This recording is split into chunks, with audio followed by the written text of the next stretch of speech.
जय हिंद। स्वागत है आपका डिफेंस डायनेमिक्स में और मैं हूं आपका होस्ट दानवीर सिंह, नई दिल्ली से।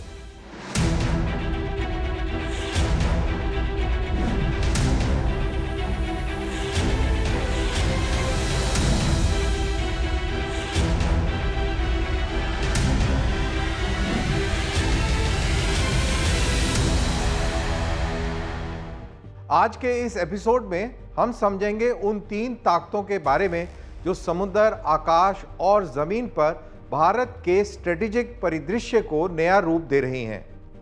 क्यों भारत के लिए यूनिफाइड रॉकेट फोर्स अब कोई विकल्प नहीं है, बल्कि एक स्ट्रेटेजिक आवश्यकता बन चुका है। कौन सी एशियाई नौसेनाएं हिंद महासागर क्षेत्र में अंडर सरफेस पार गेम को नई दिशा दे रही हैं, और क्यों पाकिस्तान की चर्चित हैंगूर सबमरीन उतना बड़ा खतरा नहीं है जितना कि उसे बताया जा रहा है, और क्यों भारत के रक्षा मंत्री की यह अपील कि जेट इंजन भारत में भारतीयों के द्वारा और भारतीय भूमि पर बनाए जाएंगे अब पूरी तरह स्वदेशी इंडियन फाइटर जेट के सपने को हकीकत में बदल सकती है। और अंत में होगा मेरा विचार यानी माय टेक, जिसमें बात होगी रशिया ईरान रेलवे कॉरिडोर की और उस नए जियोपॉलिटिकल ट्रैक्स की जो रशिया पूरे यूरेशिया में बिछा रहा है। लेकिन उससे पहले आइए देखते हैं इस सप्ताह की प्रमुख डिफेंस हेडलाइंस। भारतीय सेना बेलागावी में श्रीलंकाई सेना के साथ मित्रा शक्ति अभ्यास के 11वें संस्करण में भाग ले रही है। ये संयुक्त अभ्यास 10 नवंबर से शुरू होकर 23 नवंबर तक चलेगा। इसका उद्देश्य दोनों सेनाओं के बीच अर्बन और सेमी अर्बन ऑपरेशंस में समन्वय को बेहतर बनाना है। भारत और वियतनाम ने आपातकालीन परिस्थितियों में पनडुब्बियों की खोज, रेस्क्यू और सहायता प्रणाली स्थापित करने के लिए एक समझौते पर हस्ताक्षर किए हैं। दोनों पक्षों ने डिफेंस इंडस्ट्री में सहयोग बढ़ाने के लिए लेटर ऑफ इंटेंट पर भी हस्ताक्षर किए। इन समझौतों को हैनोई में आयोजित 15वें India Vietnam defence policy dialogue के दौरान अंतिम रूप दिया गया। ट्राई सर्विसेज एक्सरसाइज त्रिशूल के एक भाग के रूप में भारतीय सेना ने रण और क्रीक सेक्टर में ब्रह्मशिरा अभ्यास किया। इस अभ्यास में जल, थल और वायुसेना की ज्वाइंट रेडीनेस का परीक्षण करने के लिए army, navy, air force, coast guard, BSF और सिविल एडमिनिस्ट्रेशन एक साथ शामिल हुए।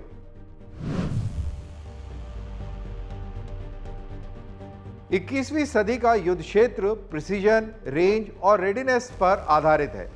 आज हम एक महत्वपूर्ण प्रश्न का विश्लेषण करेंगे जो भारत के भविष्य की रणनीति को आकार दे रहा है। क्यों एक यूनिफाइड रॉकेट फोर्स केवल एक विकल्प नहीं बल्कि एक स्ट्रेटेजिक आवश्यकता है। जैसे जैसे हमारे प्रतिद्वंद्वी अपनी मिसाइल फोर्स का आधुनिकीकरण कर रहे हैं, भारत के लिए इंटीग्रेशन, स्पीड और सिनर्जी पहले से कहीं अधिक महत्वपूर्ण हो जाती है।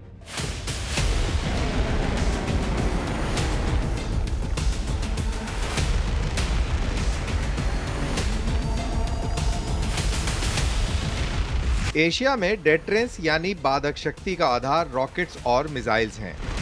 चाइना की people's liberation army rocket force यानी PLARF सबसे सशक्त बलों में से एक है, जिसमें 1200 से अधिक पारंपरिक और परमाणु सक्षम बैलिस्टिक मिसाइल्स शामिल हैं, जो शॉर्ट, मीडियम और लॉन्ग रेंज श्रेणियों में फैली हुई हैं। भारत के लिए, जो एक साथ हिमालय और पश्चिमी सीमा पर खतरों का सामना करता है, एक बिखरी हुई मिसाइल कमांड स्ट्रक्चर इसकी प्रतिक्रिया क्षमता को सीमित करती है। एक यूनिफाइड रॉकेट फोर्स इस समीकरण को पूरी तरह से बदल सकती है, जिससे भारत तेज, गहराई में और निर्णायक प्रहार करने में सक्षम होगा।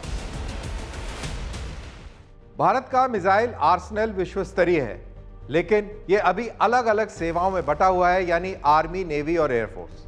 इसीलिए यूनिफाइड रॉकेट फोर्स इन्हें एक छत के नीचे लाएगी, जिससे डेटरेंस और मजबूत होगा, रिस्पॉन्स बेहतर होगा और जॉइंट वॉरफेयर संभव हो पाएगा। तो आइए देखते हैं कि यह मिसाइल मैट्रिक्स जो शक्ति संतुलन को परिभाषित करता है वो क्या है।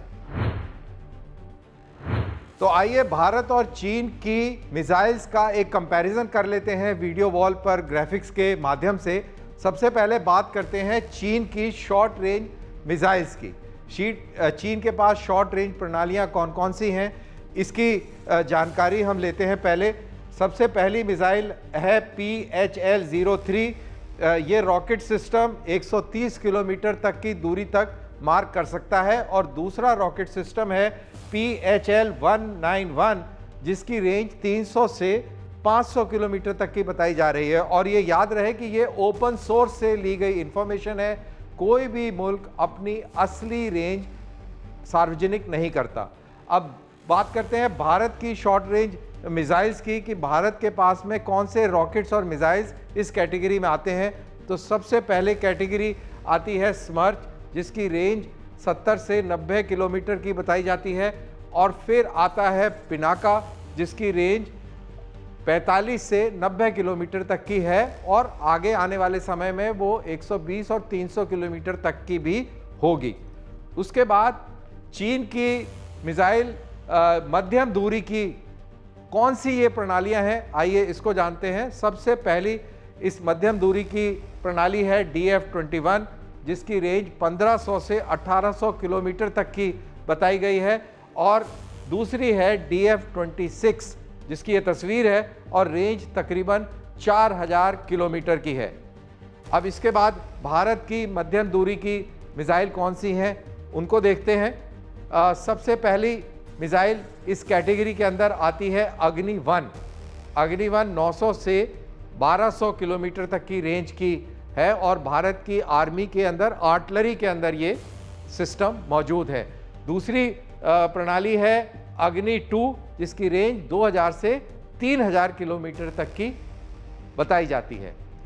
और अब बात करते हैं मध्यम दूरी की प्रणालियों की जो इन मिसाइल्स के अलावा भारत में और हैं, और वो है शौर्य 1700 से 1900 किलोमीटर तक की मारक क्षमता रखते हुए, और दूसरी है निर्भय मिसाइल, जिसकी मारक क्षमता 800 से 1000 किलोमीटर की है।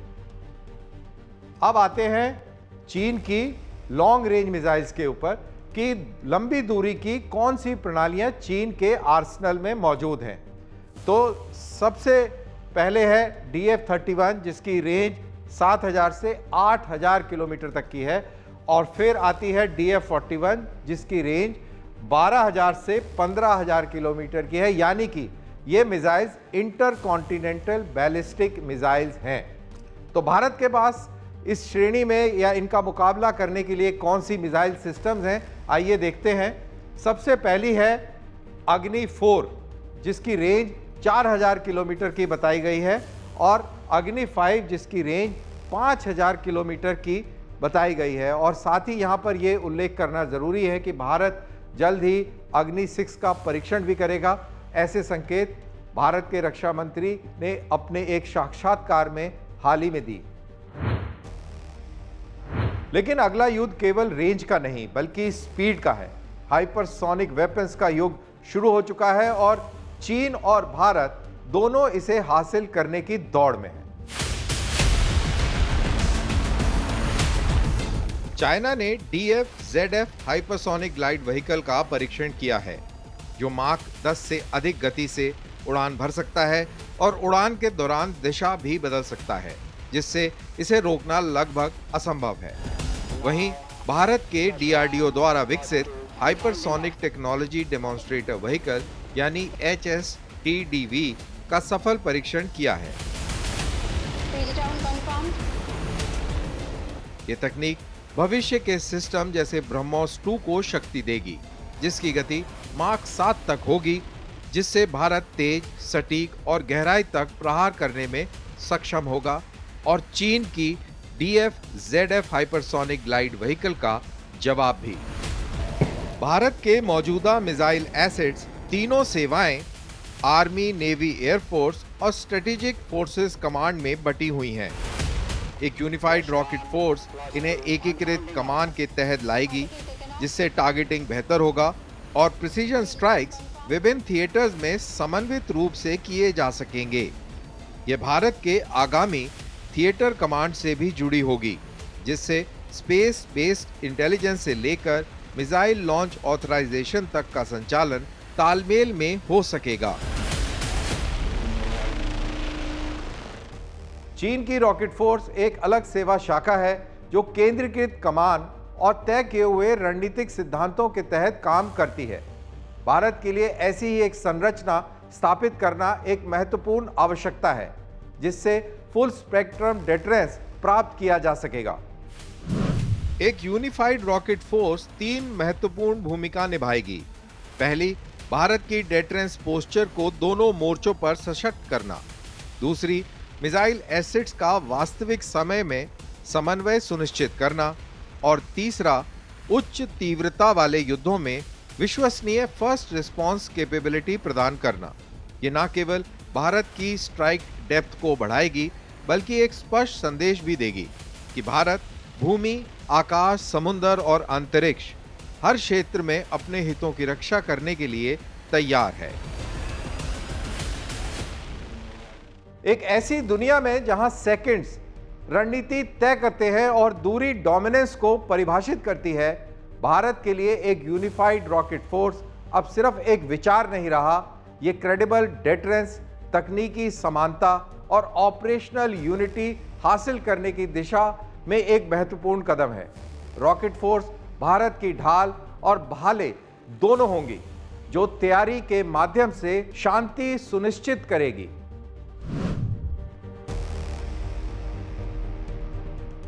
हिंद महासागर के विशाल विस्तार में एक साइलेंट रेस जारी है, एक ऐसी प्रतिस्पर्धा जो सतह पर नहीं बल्कि गहराई में लड़ी जा रही है। मलक्का स्ट्रेट से लेकर अरेबियन सी तक सबमरीन्स समुद्री ताकत की इस होड़ में सबसे बड़ा गेम चेंजर बन सकती हैं। तो आज हमारा यह सवाल है कि कौन सी नौसेनाएं साउथ और साउथ ईस्ट एशिया के अंडर सी पावर डायनेमिक्स को आकार दे रही हैं, और क्यों पाकिस्तान की बहुचर्चित हंगूर क्लास सबमरीन भारत के लिए उतनी बड़ी चुनौती नहीं है जितना कि उसे दिखाया जा रहा है।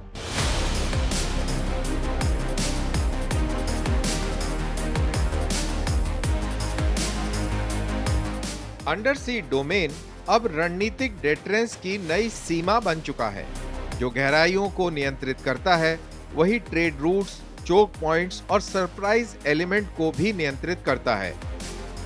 दक्षिण और दक्षिण पूर्व एशिया में 4 प्रमुख नौसेनाएं इस नए अंडर वाटर ऑर्डर को आकार दे रही हैं। इंडिया, चाइना, इंडोनेशिया और सिंगापुर। इन सभी ने 3 प्रमुख स्तंभों स्टेल्थ, एंड्योरेंस और स्ट्राइक कैपेबिलिटी पर भारी निवेश किया है।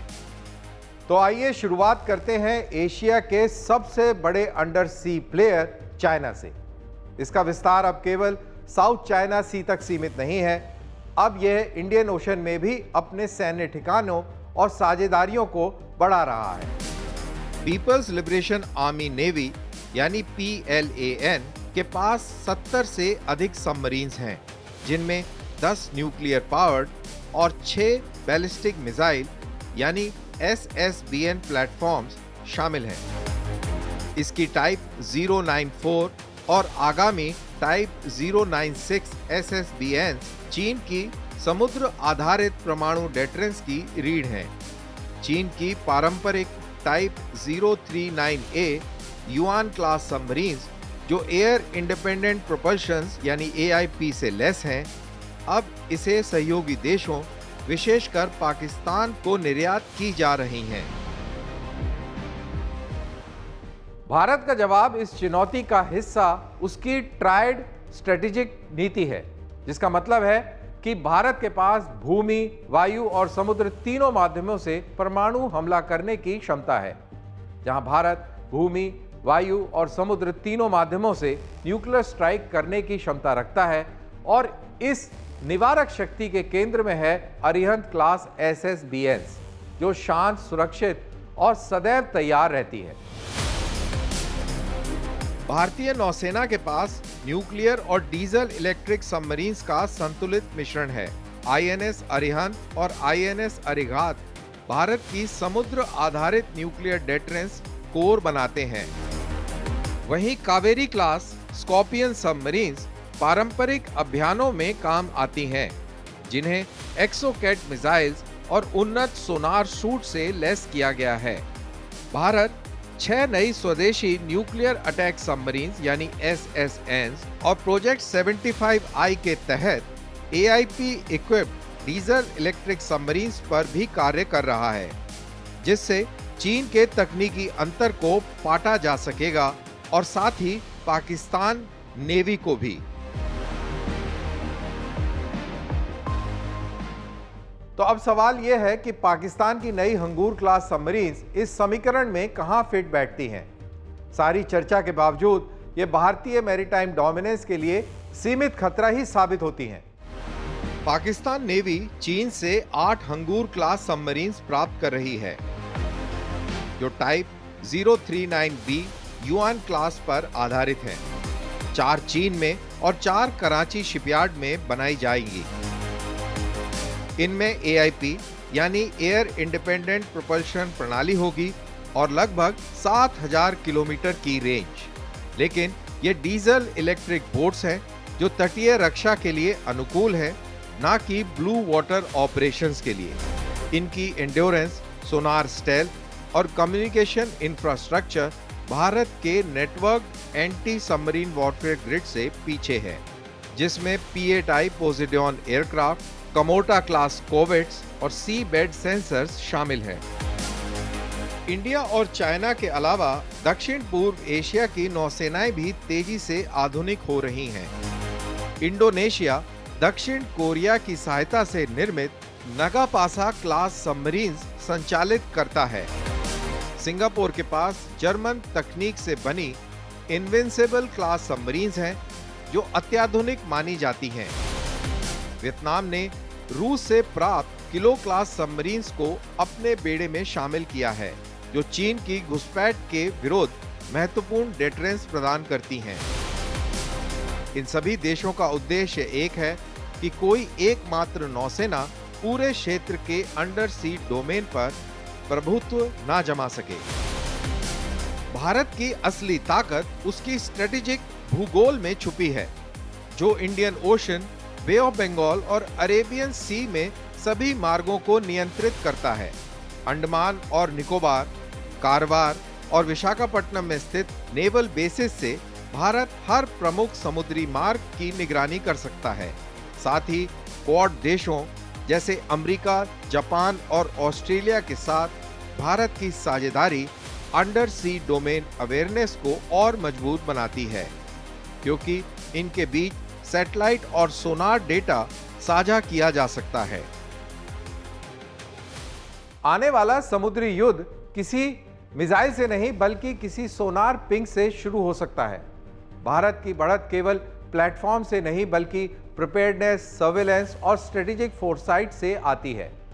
पाकिस्तान की हंगूर क्लास कुछ शोर बढ़ा तो सकती है, लेकिन संतुलन किसी भी हालत में पलट नहीं सकती। लहरों के नीचे उस शांत दुनिया में भारत की पकड़ अभी भी काफी गहरी, निर्णायक और सर्वोच्च है।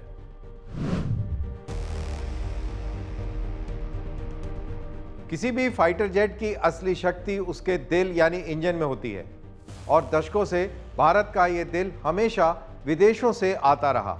लेकिन अब रक्षा मंत्री राजनाथ सिंह का यह संकल्प कि जेट इंजन भारत में भारतीयों द्वारा और भारतीय भूमि पर बनाए जाएंगे एक ऐतिहासिक क्षण है। ये केवल सेल्फ रिलायंस की बात नहीं बल्कि सोवरेनिटी की भी बात है, और उस शक्ति की जिससे हम गर्व से कह सकेंगे कि यह विमान सच में मेड इन इंडिया है।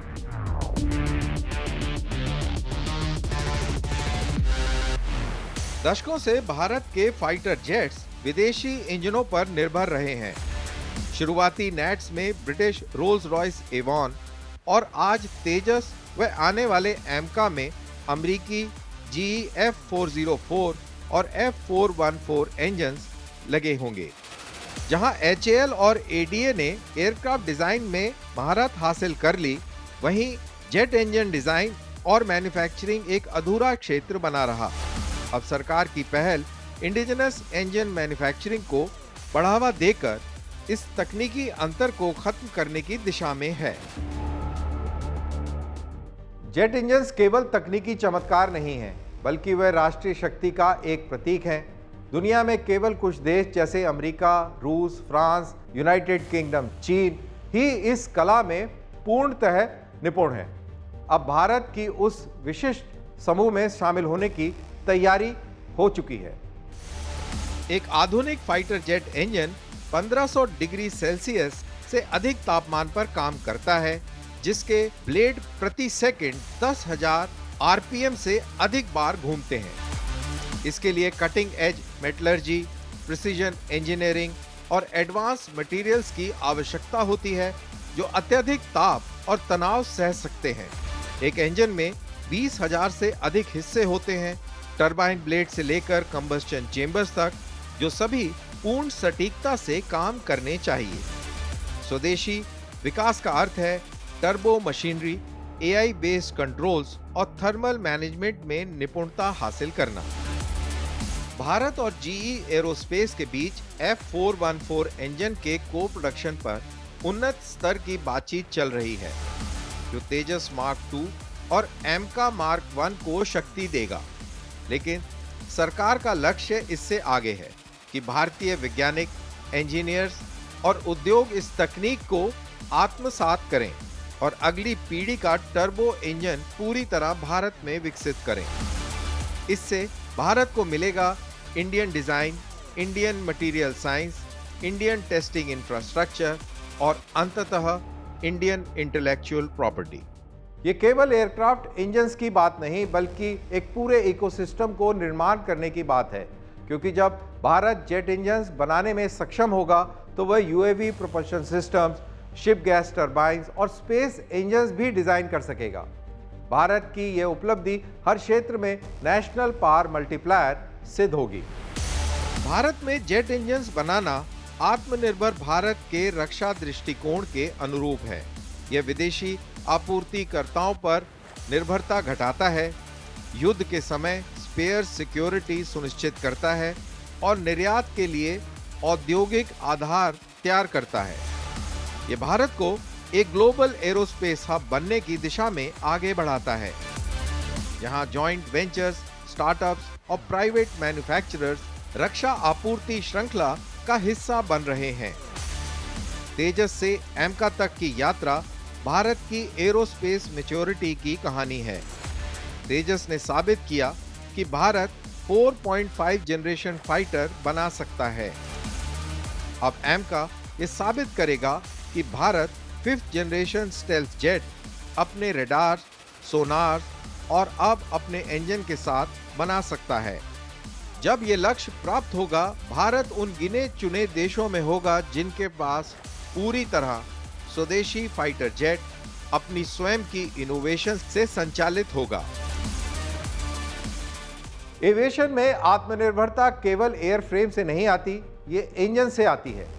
जब भारत अपना खुद का जेट इंजन बनाएगा तो वह सिर्फ एक फाइटर जेट को ताकत नहीं देगा, बल्कि एक सपना, एक पीढ़ी और तकनीकी आत्मनिर्भरता के नए युग को भी ताकत देगा।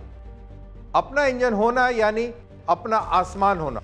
इसके बिना आप केवल किसी और की शक्ति को जोड़ रहे हैं।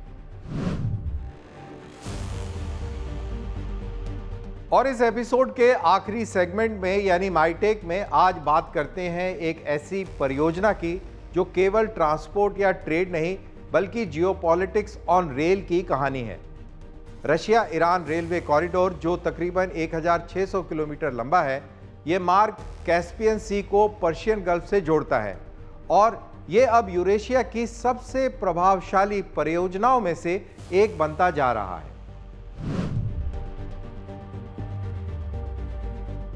तो सवाल यह है कि रूस ईरान रेलवे क्यों बन रहा है रेल का नया जियो स्ट्रेटेजिक मोर्चा।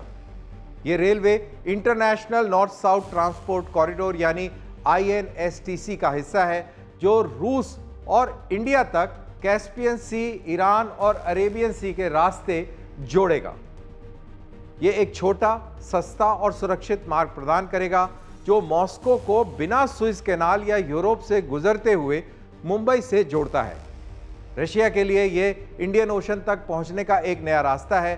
जो वेस्टर्न सैंक्शंस को दरकिनार करता है। उधर ईरान के लिए ये उसे यूरेशिया के केंद्रीय ट्रांजिट हब में बदल देता है और भारत के लिए ये चीन की बेल्ट एंड रोड इनिशिएटिव का एक स्ट्रेटेजिक काउंटर वेट है।